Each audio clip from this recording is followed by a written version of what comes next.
Gabi noong ika-12 ng Disyembre, taong 2022. Inatake sa loob ng kwarto ang isang dalaga. Ano ang kanyang sasapitin?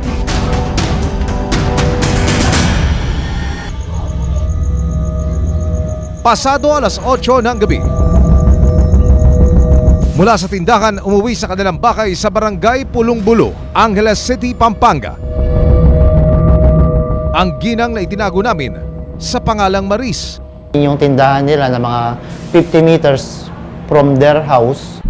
Sa loob ng bahay, nadatnan ni Maris ang kanyang bayaw na itinago namin sa pangalang Ray. Saktong isinasara ni Ray ang pinto sa likod ng bahay nang abutan ni Maris. Isinasara ko lang, bukas eh. Paano bukas eh? Palagi namang nakasara yan. Sabi nga ni bayaw niya, bakit bukas yung pinto niyo sa likod?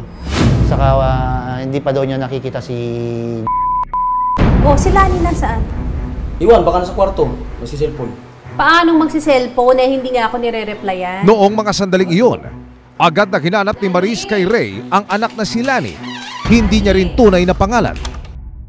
Mabilis na tinungo ni Maris ang silid ng anak. Pumasok ngayon si mother doon sa kwarto, madilim. Nakita niya nakaiga yung bata doon, nakadapa. Kala niya nga ano lang, hinimatay or something. Lani! Nang buksan ang ilaw, hindi inasakan ni Maris ang makikita. Oh, bakit ang kalat? Diyan ka na naman natulog. Lani! Lani, anak! Tumambad sa kanya ang nakakandusay na katawan ng kanyang anak. Ray! Ray! Bilis! Ayun, nakita na nga niya yung dugo ang katawan ni victim. Lani! Lani! Lani! Ray! Ray! Bilis! Bilisan niyo! Bilisan niyo! Dali niyo sa hospital ang anak ko! Bilisan niyo! Bilisan niyo! Bakit duguan ang anak ni Maris na si Lani? Niya sa kanilang bahay sa Angeles City, Pampanga noong ika-16 ng buwan ng Disyembre noong nakaraang taon. Lani, anak! Lani! Lani! Lani! Ray! Nakailata siya. Nakataas yung kamay niya. Yun lang dinas na ng mama niya, hindi niya alam. Kaya umingi na sa koro sa labas. Tapos sinakay na sa motor. Ang dami na nalagbot, hindi ko alam, yung 10 o 15. Bilisan niyo! Bilisan niyo! Dali niyo sa hospital ang anak ko! Isinugod sa ospital ang dalaga.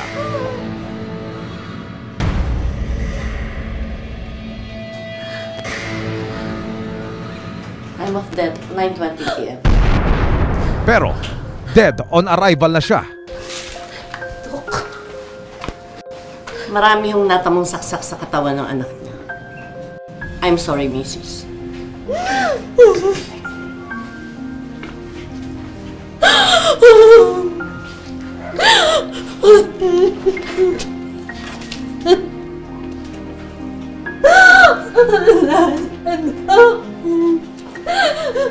Magtitibo ka pa, di ba, anak ko?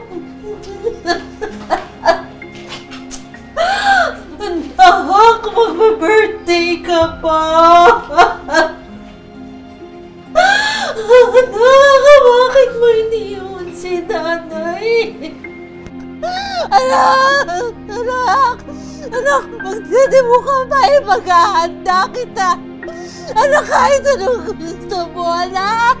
Anak!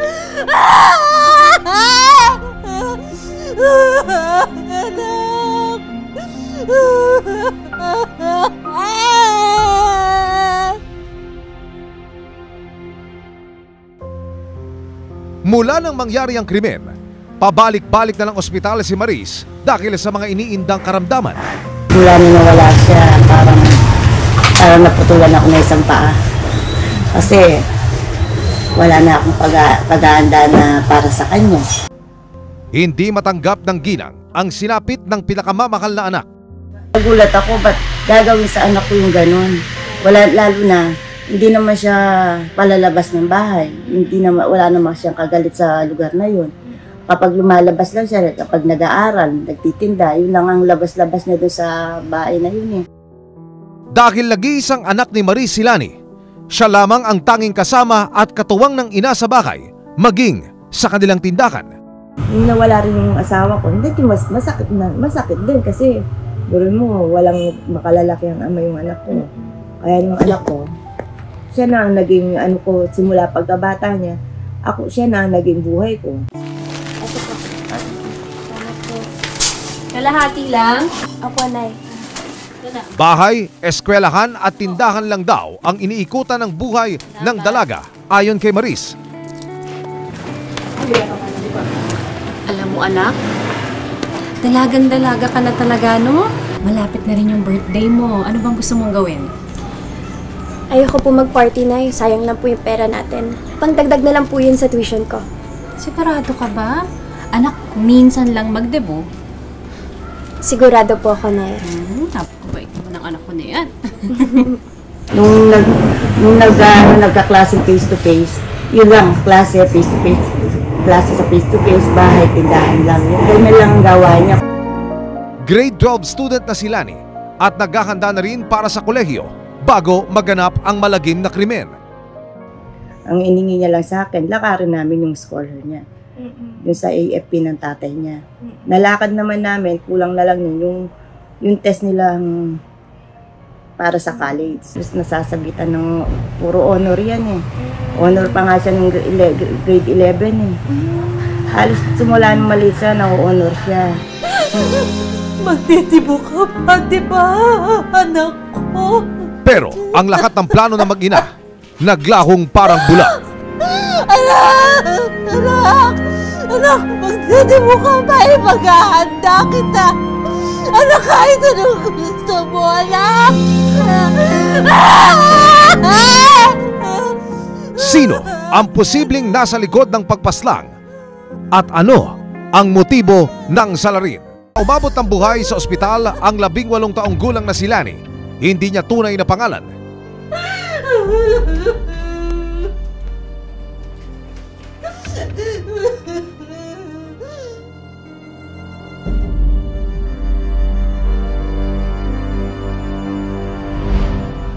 Gabi noong ika-12 ng Disyembre taong 2022, nagtungo ang Angeles City Police Station 1 sa bahay ni Maris sa barangay Pulong-Bulu sa Angeles, Pampanga para simulan ang investigasyon. Inabutan naman yung crime scene na magulo, duguan, at makikita mo talaga na merong nangyaring incident.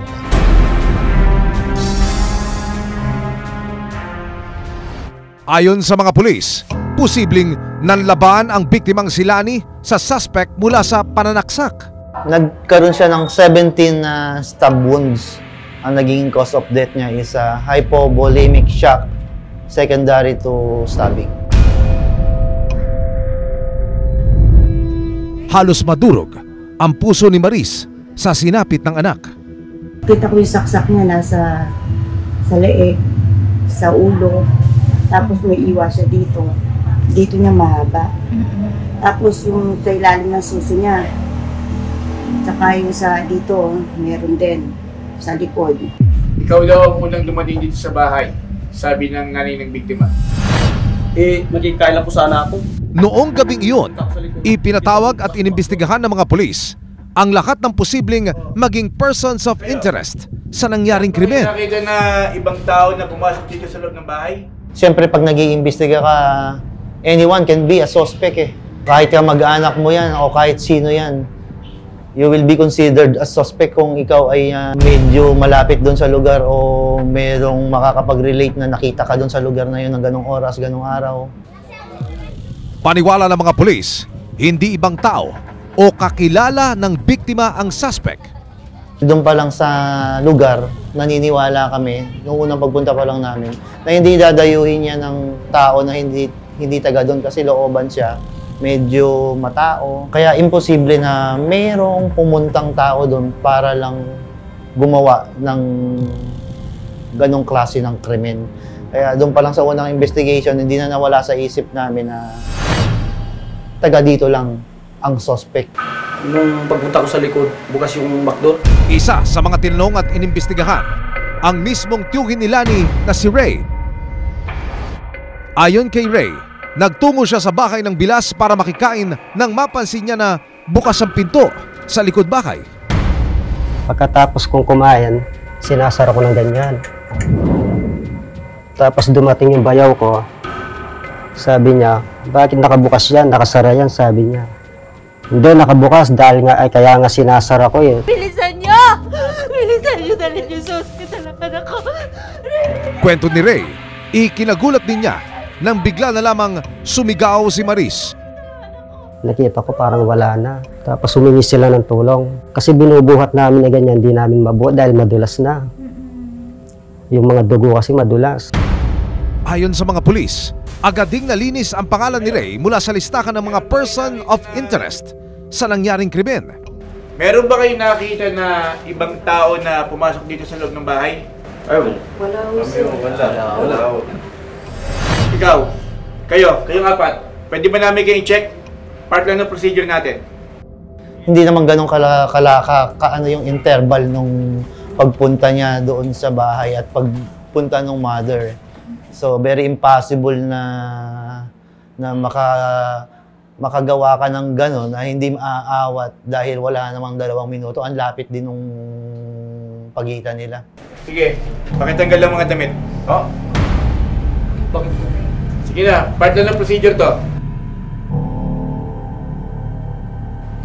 Medyo nagubad sila eh, para makita kung meron sila, kung sino doon yung may mga mark o pasa o kung ano man.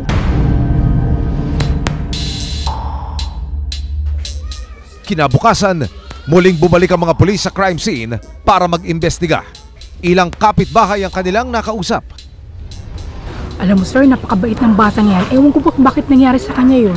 Oo nga sir, eskwelahan, bahay tindahan lang yung batang yan eh. Ano chief, may nanap na ba? May suspect na? Nung simula pa lang ng investigasyon, talagang very eager silang makita kung ano na nangyayari. Nagtatanong sila sa mga dumarating na mga pulis. Sir. Hanggang sa lumutang ang 2 testigo. Pagbubunyag nila, may alam sila sa nangyaring krimen. Anong nalalaman nyo sa pagkamatay ni Lani Mateo? Yung suspect ho, nakausap na ninyo kagabi. Isa ho siya sa pinagubad ninyo ng t-shirt. Mabigyang linaw na kaya kung sino ang pumaslang sa biktimang si Lani.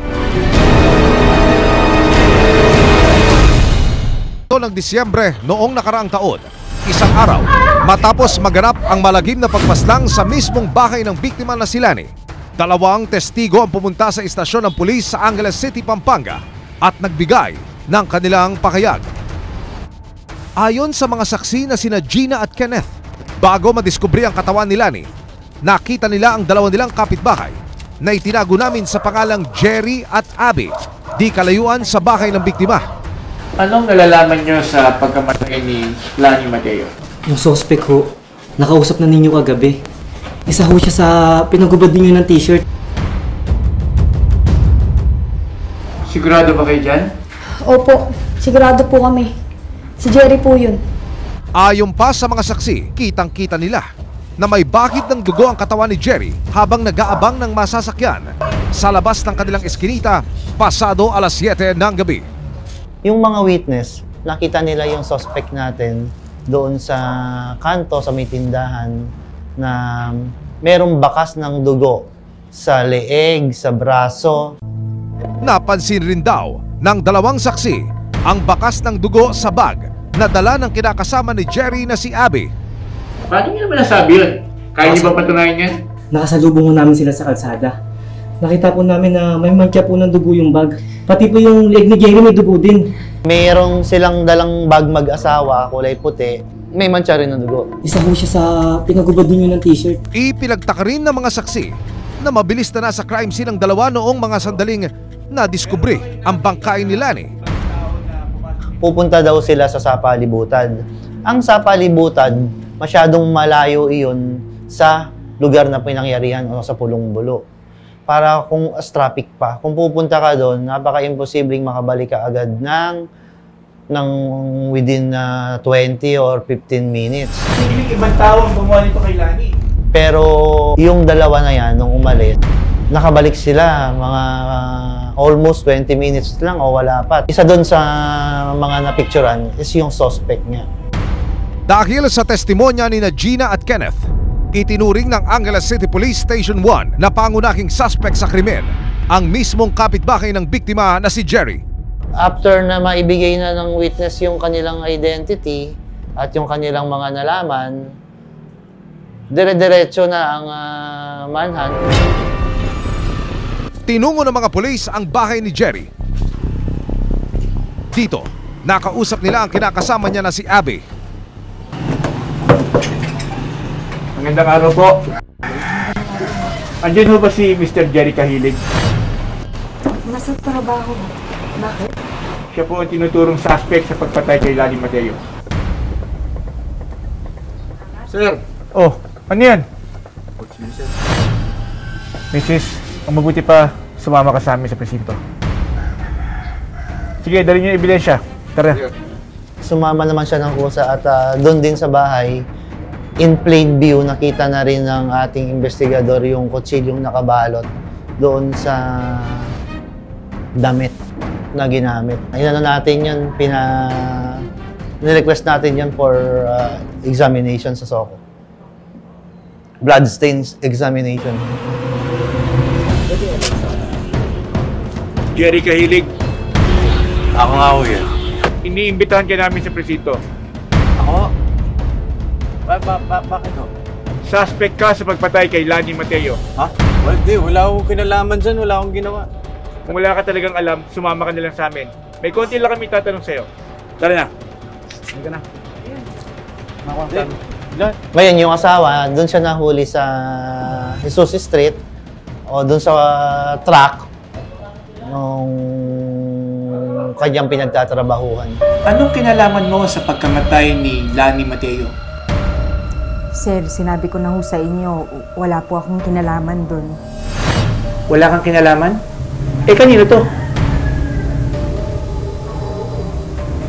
Paano masabing wala kang kinalaman sa krimen? Eh, punong-puno ng dugo itong kamiseta mo. Ano ang nangyari noong gabi ng December 16 sa bahay ng mga Mateo? Hanggang umamin din sina Jerry at Abby sa kanilang kinalaman sa naganap na krimen. Wala ho kasi kami pambili ng gatas ng anak namin. Tsaka naubusan po ng gasolina yung motor namin, sir. Kaya naisipan namin dumili siya ng pera para mabili yung gatas niya, pati na rin para sa pambinyag niya, sir. Eh, paano naman kayo napadpad sa bahay ng mag-iina? Nanakaw dapat, sir. Eh, bakit umabot sa pagpatay? Oo, sir. Hindi ko naman sinasadya eh. Nakita niya ako, tapos lumaban ho eh. Hindi yun, nabigla ako eh. Hindi ko naman talaga intention.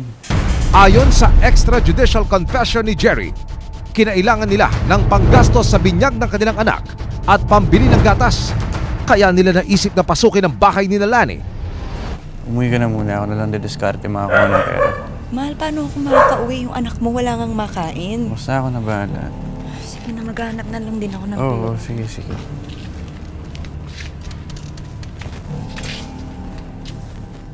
According sa kanyang extrajudicial confession, nagdala siya ng kutsilyo para pambukas nung pa pwedeng mabuksan.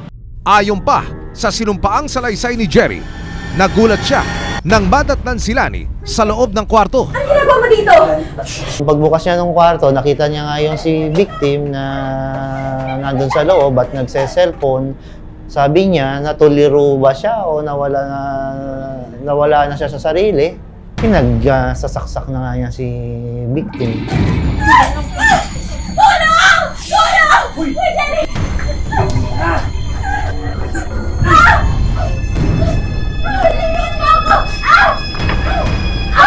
Taranta siya, natuliro, kaya pinagsasaksak na lang.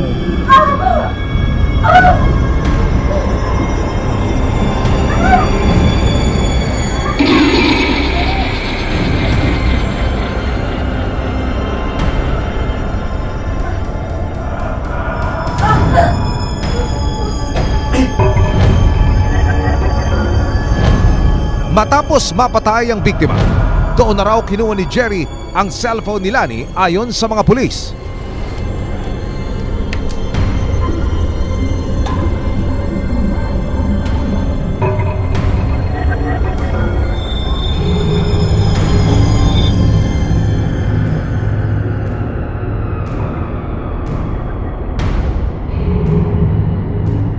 according sa family niya o sa mother niya, nawala yung kanyang cellphone. Yung cellphone niya merong 3,000 pesos sa likod.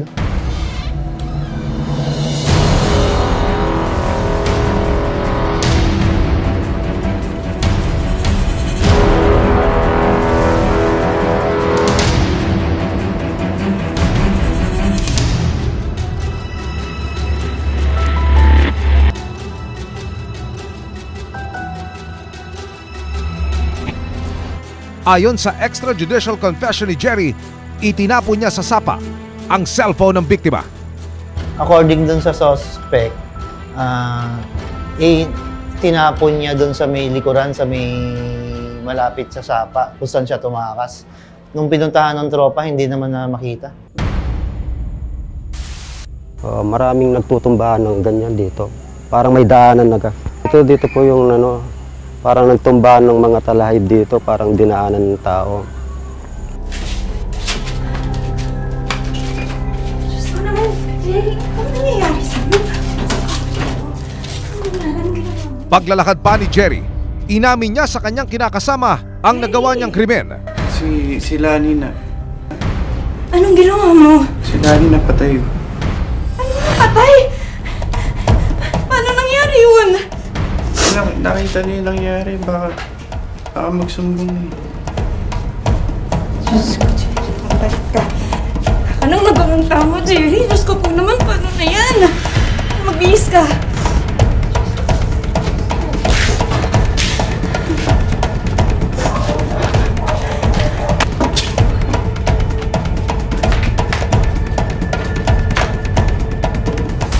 Sa puntong iyon, ayon sa sinumpaang salaysay ni Jerry, nagpasya sila ni Abby na umalis muna sa kanilang lugar.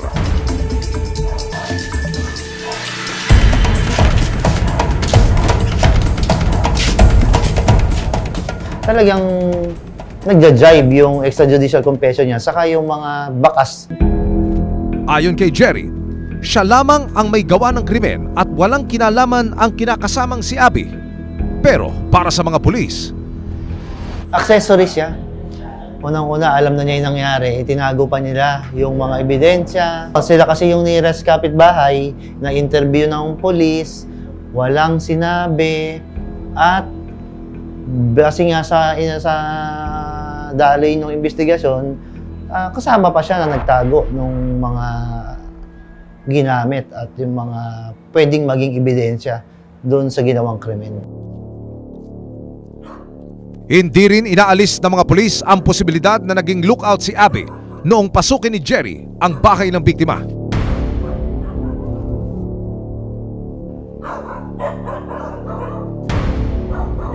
Ang theory namin is, nung ginawa ni suspect na lalaki yon, alam niya na nandun siya at hindi siya nagpunta ng tibagin para dumiskarte ng pera. Pera lang palang kailangan nila, dapat humingi na lang sila kung panggatas na lang ng anak niya.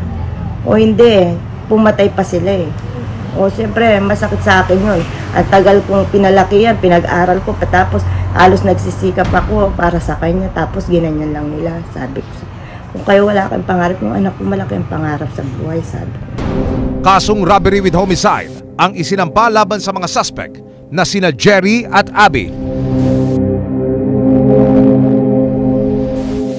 Kasalukuyan silang nakapiit sa Bureau of Jail Management and Penology sa Pampanga.